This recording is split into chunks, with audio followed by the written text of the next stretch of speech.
2월 8일 월요일 날마다 말씀과 함께 100일 가정예배를 시작하겠습니다. 다 같이 주님 가르치신 기도합니다. 하늘에 계신 우리 아버지, 아버지의 이름을 거룩하게 하시며 아버지의 나라가 오게 하시며 아버지의 뜻이 하늘에서와 같이 땅에서도 이루어지게 하소서.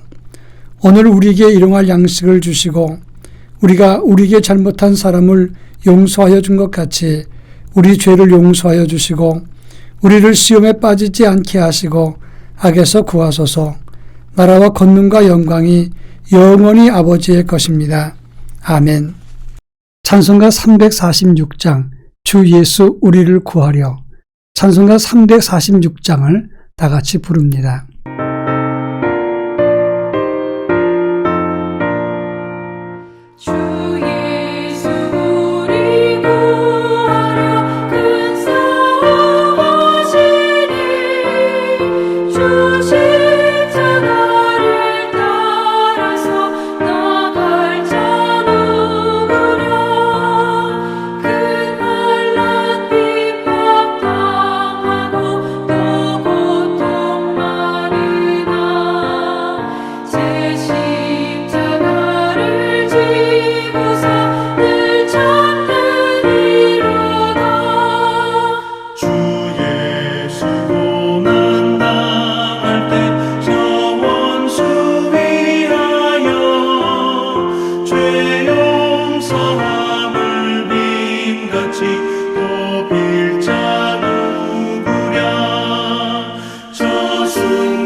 이 시간 우리에게 주시는 하나님의 말씀은 사도행전 14장 1절로 7절 말씀입니다.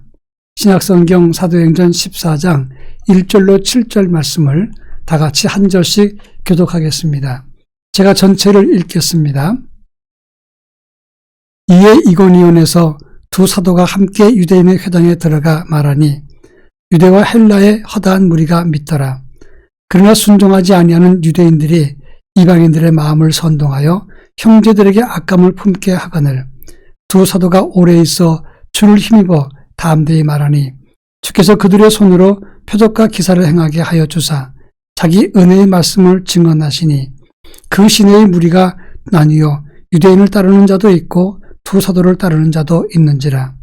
이방인과 유대인과 그 관리들이 두 사도를 모욕하며 돌로 치려고 달려드니 그들이 알고 도망하여 루가오니아의 두 성 루스드라와 데베의 그 근방으로 가서 거기서 복음을 전하니라. 아멘. 이 세상을 보면 생각이나 의견이 통일되기가 참으로 어렵습니다. 자기와 생각이 다른 것은 다른 것뿐인데 이것을 틀렸다고 주장을 합니다. 그 순간 갈등이 시작되고 그리고 불행이 찾아온다고 하는 것입니다. 얼마 전에 제가 읽었던 책입니다.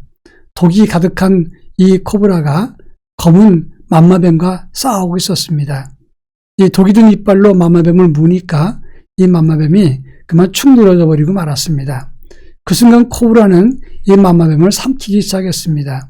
한 절반쯤 삼켰을 때 이 맘마뱀 몸에 있었던 독이 이 코브라 안으로 흘러들었습니다. 결국 자기 독에 이 코브라도 역시 죽게 되었다. 그런 이야기였습니다. 남을 죽게 만드는 그런 갈등이 결국은 자기도 죽게 만든다는 것을 설명한 것입니다.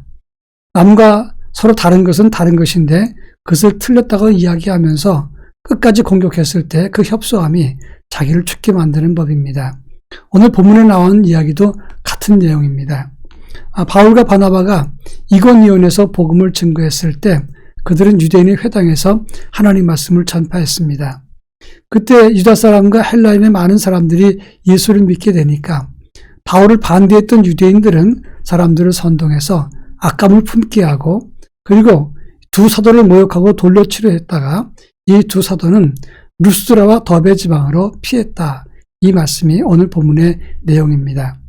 그 의미를 살펴보자면 오늘 2절에 보면 순종치 아니하는 유대인들이 이방인의 마음을 선동해서 형제들에게 악감을 품게 했다. 이렇게 말씀하고 있습니다. 여러분, 바울도 유대인입니다. 그도 하나님의 선민인데 하나님의 말씀을 전하는 겁니다.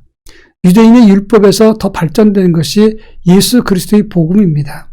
예수 그리스도의 복음은 구약에서 벗어나지 않은 것입니다. 그런데 자기들이 생각하는 율법과 맞지 않는다고 이 바울 일행을 말을 듣지 않고 반대했다고 하는 것입니다.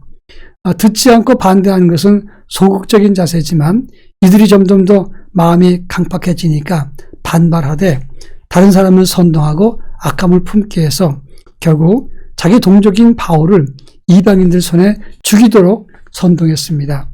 하나님 말씀을 제대로 듣지 않을 때 너는 틀렸다 생각을 하니까 이제 소극적인 반대에서 더 한 발 나가서 핍박자로 동족을 팔고 그리고 동족을 죽이게 하는 죄까지 짓게 되었다고 하는 것입니다.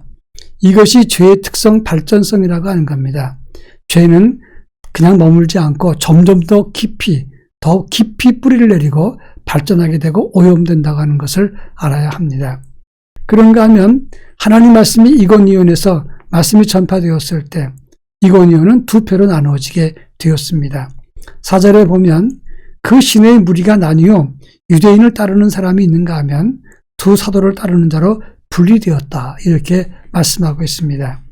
이것은 복음을 증거했을 때, 전했을 때 나타나는 현상입니다. 진리가 전해지는 순간 말씀을 듣고 순종하는 사람이 있는가 하면 또 말씀을 거역하고 반대하는 사람이 생겨난다고 하는 것입니다.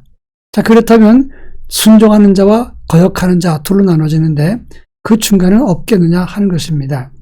극단은 피하기 쉽기 때문에 극단은 피해야 되는 것이니까 중간도 있을 법한데 영적으로 중간은 없다고 하는 겁니다. 찬성하지 않는 순간 순종하지 않으면 실상은 반대가 되는 것입니다. 이렇게 나누어지게 되는 것은 사단이 그 뒤에서 역사하기 때문이라고 하는 것이고, 사단은 반대하다가 그러면 찬성하는 것도 불편하면 중간쯤 있으라 그러면서 자기 편을 삼는다고 하는 것입니다. 그런 의미에서 우리가 믿음을 가져도 주의 진리에 순종하지 않으면 우리도 반대하는 영성이 될 수 있다는 사실을 알아야 되는 것입니다. 그냥 극단이 싫어서 중간쯤 간다. 이것도 엄밀한 의미에서 오염되는 것이고 그리고 반대편에 서게 된다는 사실을 인지해야 되는 것입니다. 마지막으로 오늘 유대인들과 이방인들 그리고 관리들이 두 사도들을 모욕하고 돌로 치려고 달려들었다. 이렇게 말하고 있습니다. 앙심을 갖고 조롱하고 학대하는 그런 행위를 말하는데 이 모욕했다는 말은 휘브리사이라는 단어를 씁니다. 그 마음속에 앙심을 품고 상대방을 모욕하면서 그리고 학대하는 그리고 위해를 가하는 그런 행동을 말하는 것입니다. 이 유대인들은 점점 더 마음이 강팍해지니까 사람들을 선동하고 그들 마음속에 앙심을 품게 되고 그리고 모욕과 조롱과 나중엔 돌로 치려고 하는 그런 악행이 나타나게 되었다고 하는 것입니다. 이것이 악한 행동의 패턴입니다. 악은 멈추지 않으면 점점 더 악한 행위로 진전하게 되는 것입니다. 그런 악한 행동을 하는 사람은 반드시 그 악한 행동 때문에 자기가 망하게 되는 것입니다. 이 두 사도는 결국 그곳을 떠나서 루스드라와 더베로 이동을 하게 되었습니다. 그런데 그 루스드라에서 나면서 한 번도 걷지 못한 사람을 일으키는 기적을 보여주게 되는 것입니다. 하나님 말씀을 반발하고 불순종하면 그리고 핍박하면 사도의 복음 기회를 놓치게 됩니다. 기적이 나타나는 그 기회를 잃게 된다는 사실을 알아야 됩니다. 그런 의미에서 순종함으로 하나님 말씀도 들려지고 순종함으로 하나님의 기적의 현장도 우리가 소유하는 은혜 역사가 있어야 한다고 하는 것입니다. 이 같은 하나님의 은혜가 순종하는 믿음을 통해서 우리 모두 여러분에게 임하기를 축원합니다. 다 같이 기도하겠습니다. 복음 하나님 말씀에 순종하는 믿음을 갖게 하옵소서. 또 한 가지는 불순종과 분열을 이기는 삶을 가지게 하옵소서. 기도하겠습니다.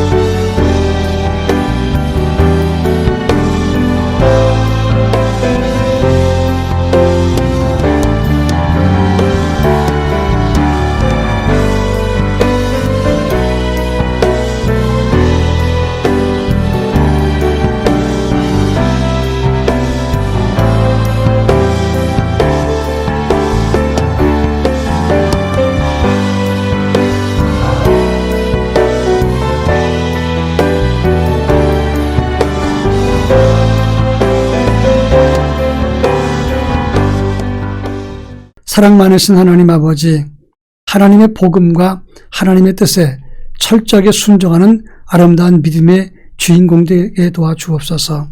그리고 분열하고 불신하고 반대하고 거역하는 영들, 그 세력을 이길 수 있는 참된 지혜와 믿음을 가질 수 있도록 저희들에게 능력을 더하여 주옵소서.